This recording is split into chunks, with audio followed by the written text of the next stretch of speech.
এত বড় কথা, এত বড় সত্যি আমার কাছ থেকে গোপন করেছে। আমি কিছুতেই ও বাড়িতে থাকবো না। আগে জানলে তো আমি কোনোদিন এখানে বিয়ের জন্য মতই দিতাম না।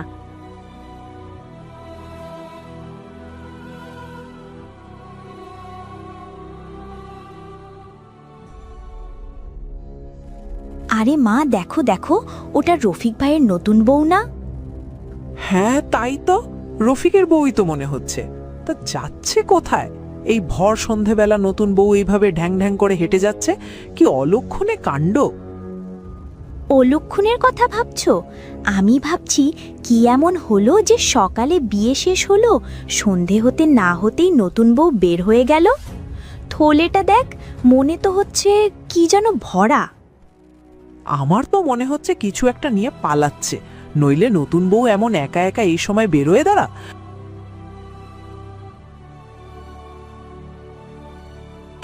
ও নতুন বউ, যাচ্ছ কোথায়? এই ভর সন্ধেবেলা বউদের বেরোতে নেই, জানো না?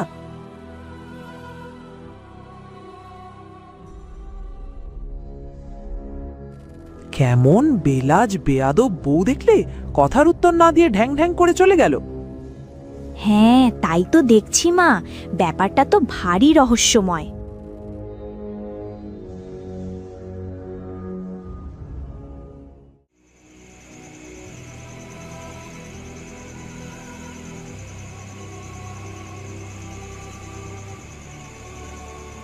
বাড়ি থেকে বের হয়ে যাবে কেন? কেন বেরিয়ে যাবে? আমার মান ইজ্জত সব নষ্ট করে দিল। তুই বাড়িতে ছিলি না, এই ফাঁকে রুনি বের হয়ে গেছে। আমি বলেছিলাম রফিক বাজার থেকে আসুক, তারপর যেও। আমার কোনো কথাই শুনলো না। এই মেয়েকে আমি কিছুতেই আর মেনে নেব না। ও যখন চলে গেছে, ওর আর আসার প্রয়োজন নেই। এভাবে বলো না রফিক, রুনি এ বাড়ির বউ। সব দোষ আমার। আমি আমি কেন জানাইনি যে আমি তোদের সৎ মা? আমি মা, তুমি কাঁদছো কেন? আমরা তো কখনো তোমাকে আমাদের সৎ মা মনে করিনি। আমাদের আপন মা মারা যাবার পর থেকে আমরা তোমাকেই তো আমাদের আপন মায়ের জায়গা দিয়েছি। তোরা না হয় মানলি সেটা, কিন্তু যে মেয়েটা পরের ঘর থেকে বউ হয়ে আসবে, সে কি আমাকে মেনে নেবে? আমি তো পরের ঘর থেকে বউ এসেছি মা।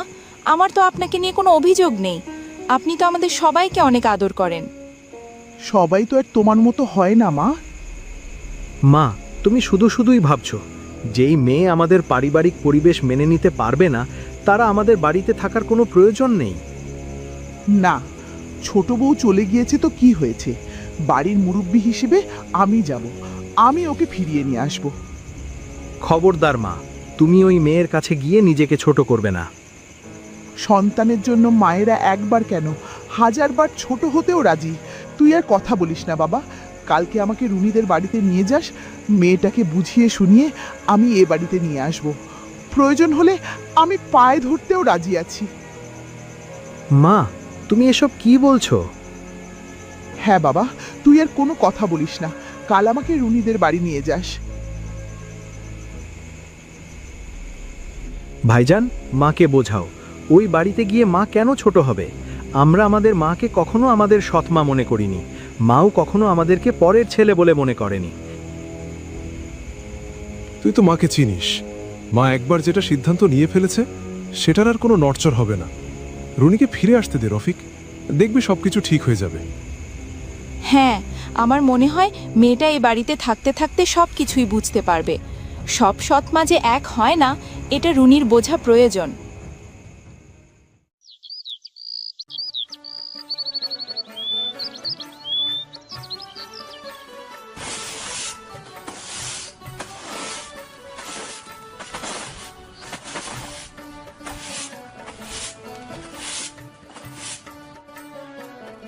মা, আপনি? হ্যাঁ রে মা, ঘরের বউ ঘরে না থাকলে কি ভালো লাগে? ফিরে চল মা। আমি কখনো বাড়ি ছাড়তাম না মা, কিন্তু অনেক বড় সত্য আপনি আমার কাছ থেকে গোপন করেছেন। আমি বুঝতে পেরেছি মা, আমাদের ভুল হয়ে গেছে। আমরা আমাদের মাকে কখনো আমাদের সৎমা মনে করিনি। মাও কখনো আমাদেরকে পরের ছেলে বলে মনে করেনি। যে জিনিসটা আমরা কেউ মনেই করি না, সেটা আমরা কেন জানাবো বলো? ওসব কথা থাক রফিক, চল মা, বাড়ি ফিরে চল।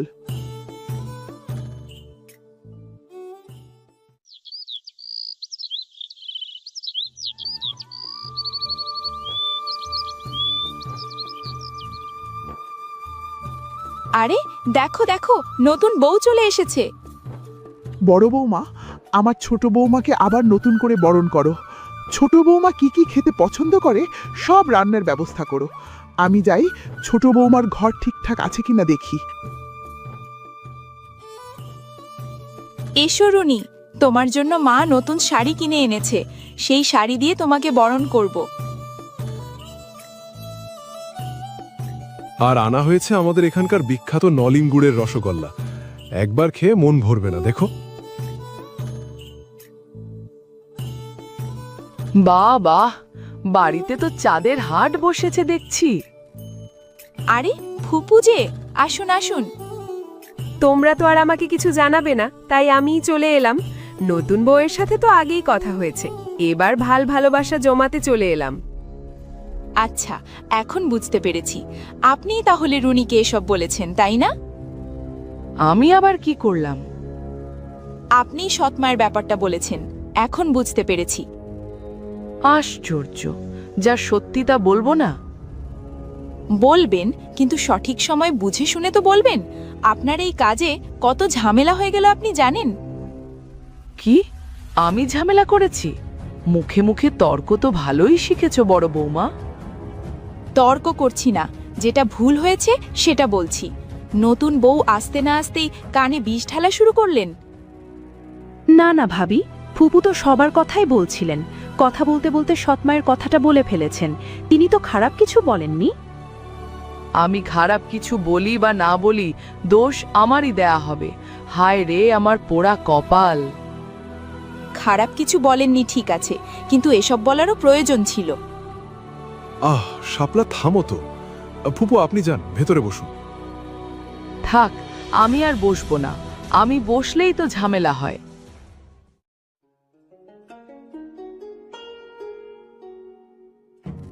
আরে কমলা যে, এসো এসো, ভালো সময় এসেছো। আজ তোমার পছন্দের ইলিশ মাছ আছে, কচু দিয়ে রান্না করেছি। হ্যাঁ, সবার জন্য ভালো ভালো খাবার, আর আমার জন্য কচু ঘেঁচু। আরে না না, তুমি ভালোবাসো তাই রেঁধেছি, 4টে খেয়ে যেও। কই নতুন বউ, এসো ঘরে এসো, আগে কটা খেয়ে নাও মা। শুধু নতুন বউকেই খাওয়াবে মা? আমারও তো ক্ষুধে পেয়েছে। হ্যাঁ হ্যাঁ, আর বলতে হবে না, আয় তোরা সবাই আয়। কই কমলা, এসো। সব কিছু বাদ দিয়ে মায়ের যত চিন্তা নতুন বউকে নিয়ে। বুঝতে হবে না, মা তো মাই। হ্যাঁ, মায়ের আদর যারা বুঝবে না তাদের জ্ঞান বুদ্ধি অনেক কম, বুঝেছ রুনি? যাকগে, আমি যাই মাকে সাহায্য করি গিয়ে। রুনি, তুমিও এসো। আমরাও হাত মুখ ধুয়ে আসি, চল ভাই।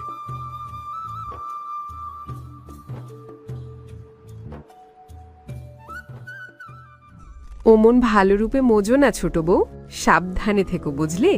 এই বাড়ি তো ছেলেদের নামে, তাই ছেলেদের লোক দেখানো আদর করছে, আর বড় বউ তো নিজের লাভের জন্য পা চাটছে। একদিন ঠিকই বুঝবে, পর কখনো আপন হয় না, এটা মাথায় রেখো।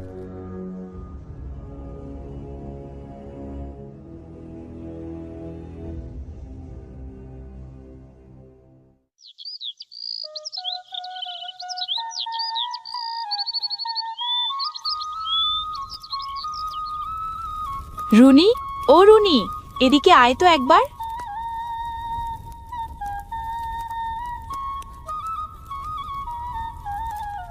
ভাবি, আমাকে ডেকেছো? হ্যাঁ রে, এদিকটায় বসে মাছটা কেটে দে তো বোন। তুমি একা সব কাজ করছো, মা কোথায়? মায়ের শরীরটা ভালো নেই রে, আর তার বয়স হয়েছে। আমি এমন জোয়ান তাগড়া বউ থাকতে সে বুড়ো বয়সে চুলোয় হানি ঠেলবে কেন বল?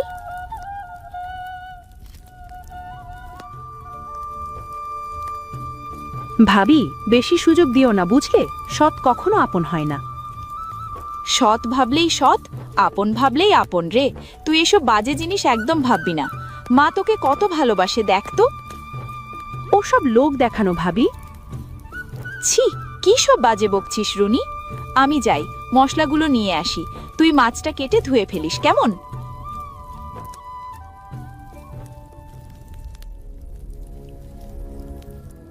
ফুপু তো শুরুতেই বলে দিয়েছিল সাবধানে থাকতে। সৎ শাশুড়ি সংসারে বিষ ছড়াচ্ছে, সবাইকে কেমন হাত করে নিয়েছে। বাপ্পা, দেখলেই অবাক লাগে। রুনি, আমি খাবার পানি নিয়ে আসছি, তুই উঠোনটা ঝাড়ু দিয়ে দিস।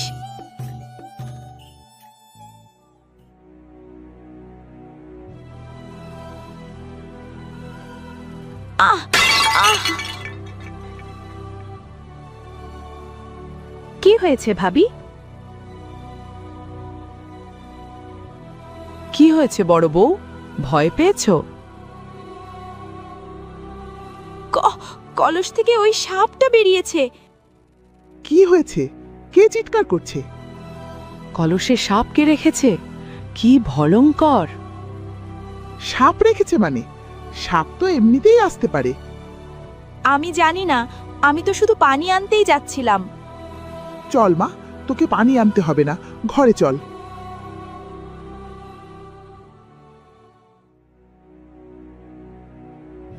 কি বুঝলে? ঘটনা তো মাত্র শুরু। তোমাদের সৎ শাশুড়ি কত কিছু করে এখন দেখতে পাবে।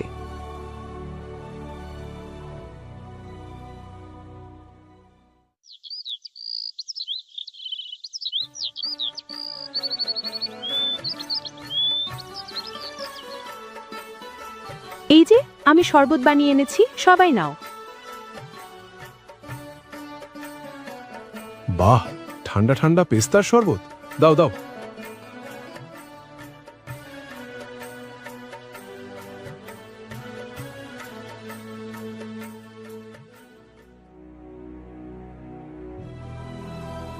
এ মা, এটা কি বানিয়েছিস ছোট? শরবতে লবণ ভর্তি। এই লবণের শরবত বানানোর বুদ্ধি কে দিল রুনি? আমি তো লবণ দিইনি, চিনি দিয়েছিলাম। এক গাদা লবণ দেয়া, মুখে দেয়া যাচ্ছে না। থাক না, তোরা এমন করছিস কেন? রুনি, চলো আমরা আবার নতুন করে শরবত বানাবো। আরে দেখেছো, মেয়েটা মন খারাপ করেছে। তোদের নিয়ে না আর পারি না। কি দরকার ছিল মেয়েটাকে এভাবে বলার? আহারে, মেয়েটা কেমন মন খারাপ করে চলে গেল। আমি দেখে আসি।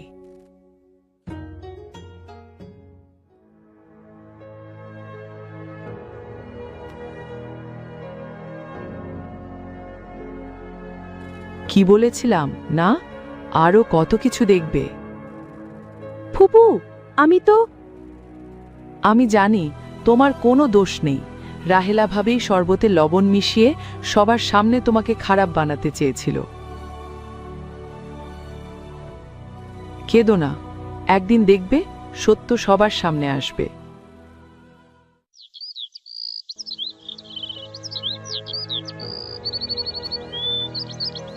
আগুন, আগুন, আগুন, আগুন! গোয়ালে আগুন লেগেছে, চলো চলো জলদি চলো।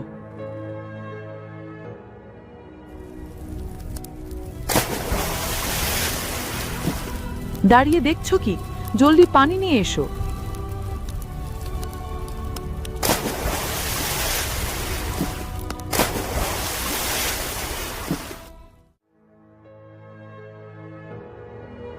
আগুন লাগলো কি করে? বুঝতে পারছি না, আমরা তো সবাই কাজে ব্যস্ত ছিলাম। আগুন নিয়ে তো এদিকে কাউকে আসতে দেখিনি।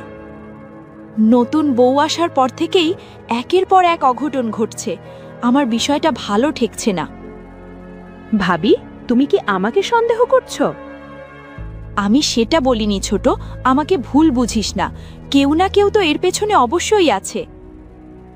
যে এই সংসারের আপন না, এসব তারই কাজ। আমাকে সবার সামনে ছোট বানিয়ে অপমানিত করে তাড়াতে যাচ্ছে। ঠিক আছে, আমিও দেখব। এসব তুই কি বলছিস ছোট? ঠিকই বলছি, আমি সবই বুঝি। সময় সবকিছু বলে দেবে। সব আমার দোষ। আমি ঠিকমতো এই সংসারের খেয়াল রাখতে পারছি না। ছোট বৌমা ভুল বুঝছে।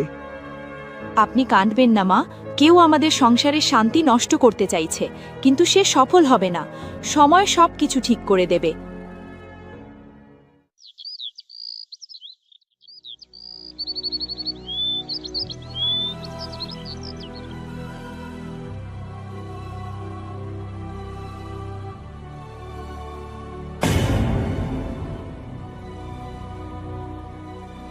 এ কি, আমার গয়না কোথায় গেল?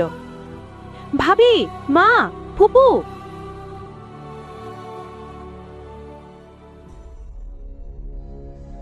কি হয়েছে? কি হয়েছে বৌমা? বৌমা, কি হয়েছে? গয়না পাচ্ছ না নাকি? ছোট, কি হয়েছে? না ফুপু, গয়না পাবো না কেন? নিশ্চয়ই পাবো। দিন, আমার গয়না ফেরত দিন। মানে এসব তুমি কি বলছো? প্রতিবারের মতো এবারও নিশ্চয়ই মায়ের দোষ দিতে চাচ্ছিলেন। মা তো গয়না চুরি করেননি, করেছেন আপনি। কি বলছে এই মেয়ে? মাথা খারাপ হয়ে গেছে নাকি? রুনি, এসব কি বলছো মা? তোমার কোথাও ভুল হচ্ছে না তো? ঠিকই বলছি মা, এই সংসারের সমস্ত অঘটন অশান্তির জন্য এই ফুপুই দায়ী। আপনাকে সবার সামনে খারাপ বানানোর জন্য সে কতই না চাল চেলেছে, কিন্তু আমি সব বুঝতে পেরেছি। কি কি বুঝতে পেরেছো তুমি শুনি? মনে করে দেখুন কলসে সাপ রাখার ঘটনা। ভাবির চিৎকার শুনে সবাই ছুটে এসে ভাবিকে জিজ্ঞেস করছিল কি হয়েছে। একমাত্র আপনিই জিজ্ঞেস করেছিলেন ভাবি ভয় পেয়েছে কিনা। আপনি কি করে জানলেন যে ভাবি ভয় পেয়েছে? না মানে, ভয় পেলেই তো লোকে চিৎকার করে। আচ্ছা, এরপর গোয়ালে যেদিন আগুন লাগলো, আগুন আগুন চিৎকার শুনেছি আমরা সবাই। একমাত্র আপনি বললেন গোয়ালে আগুন লেগেছে। আপনি কি করে জানলেন যে গোয়ালে আগুন লেগেছে? না মানে, আমার মনে হলো তাই। আজও আপনি ছুটে এসে জিজ্ঞেস করছিলেন কি বউ, গয়না পাচ্ছ না? আপনি কি করে জানলেন যে আমি গয়না পাচ্ছি না? এসব আপনারই কাজ, তাই না ফুপু? শরবতেও লবণ আপনিই মিশিয়েছিলেন। জবাব দিন ফুপু। হ্যাঁ, আমি ভাবিকে হিংসে করতাম। ভাবি রফিক শফিককে এত ভালোবাসে। ভাবি এ বাড়িতে আসার পর থেকে রফিক শফিক ভাবিকে ছাড়া কিছুই বুঝতো না। আমার অধিকার কেড়ে নিচ্ছে বলে মনে হতো। অথচ ওদের মা মারা যাবার পর থেকে ওদের মায়ের আদর আমিই দিয়েছি। ফুপু, আপনি? ফুপু, তুমি আমাদের সংসার ধ্বংস করতে চেয়েছিলে। হ্যাঁ, আমার সহ্য হতো না। দুই বউ তাদের সৎ শাশুড়ির সাথে মিলেমিশে আছে, এসবও আমার ভালো লাগতো না। আমি বিধবা, সংসার নেই, ছেলেপুলে নেই। আমার মনে হতো আমি রফিক শফিককে চিরদিনের জন্য হারিয়ে ফেলেছি। তাই সৎ মা মাত্রই খারাপ, এই ধারণা সবার মাথায় ঢোকানোর চেষ্টা করছিলাম। নতুন বউ আসার পর থেকে সমস্ত অঘটন আমিই ঘটিয়েছি, যাতে দুই বউয়ের সাথে সৎ শাশুড়ির ঝামেলা লাগে, সংসারে অশান্তি হয়। আপনি ভুল করেছেন ফুপু। আপনি কি জানেন সব সম্পত্তি যে মায়ের নামে, ছেলেদের নামে এখনো কিছু নেই? কি বলছো তুমি? হ্যাঁ, সুতরাং মা কিন্তু সম্পত্তির জন্য ছেলেদের সাথে ভালো আচরণ করেন না, তিনি মন থেকে ভালোবাসেন বলেই করেন। আমি তো মাকে চিনি, মা আমাদের কত ভালোবাসেন সেটা তো আমি জানি। এখন আমিও আমার ভুল বুঝতে পেরেছি। আপনাকে আমি ভুল বুঝেছিলাম। মা, আমাকে ক্ষমা করবেন। সৎমা কখনো আপন হয় না, এই ধারণা আমারও ছিল। এখন আমার ভুল ভেঙে গেছে। তুই আমার কাছে ক্ষমা চাচ্ছিস কেন মা? তোরা দুই বউ তো আমার দুই নয়নের মণি। মা, আমাদের ছোট বউ তো বেজাই বুদ্ধিমতী। ছোট বউয়ের জন্যই আজ সংসারে শান্তি ফিরে এলো। আর ভাবি, তুমি তো খুবই জ্ঞানী, তোমার জন্যই এই সংসারে শান্তি বজায় আছে। হিংসে কেবল অন্ধকারই ছড়ায়, ভালো কিছু বয়ে আনে না। আমি অনেক বড় ভুল করে ফেলেছি, আমাকে তোমরা ক্ষমা করে দিও। এছাড়া আমার আর বলার কিছু নেই। ছোট বউ, এই নাও তোমার গয়না। ভাবি, আমি তোমাকে সব সময় ভুল বুঝেছি, আমাকে তুমি ক্ষমা করে দিও। না না কমলা, তুমি ক্ষমা চাইছো কেন? পরিবারের মধ্যে একটু ভুল বুঝাবুঝি হতেই পারে। তুমি আমাদের সাথে থেকে যাও। না ভাবি, আমি বরং বাড়ি গিয়ে আমার কাজে মন দিই। তোমরা ভালো থেকো। আজ বুঝতে পারলাম, পরিবার একসাথে থাকলে কেউ কোনো ক্ষতি করতে পারে না। হ্যাঁ, ভালোবাসা দিয়েই সবাইকে আপন করে নেওয়া যায়। আপন সৎ এগুলো আসলে কিছু না। আমাদের দুই বউয়ের কাছে আমাদের সৎ শাশুড়ি আপন। কি বলো ভাবি?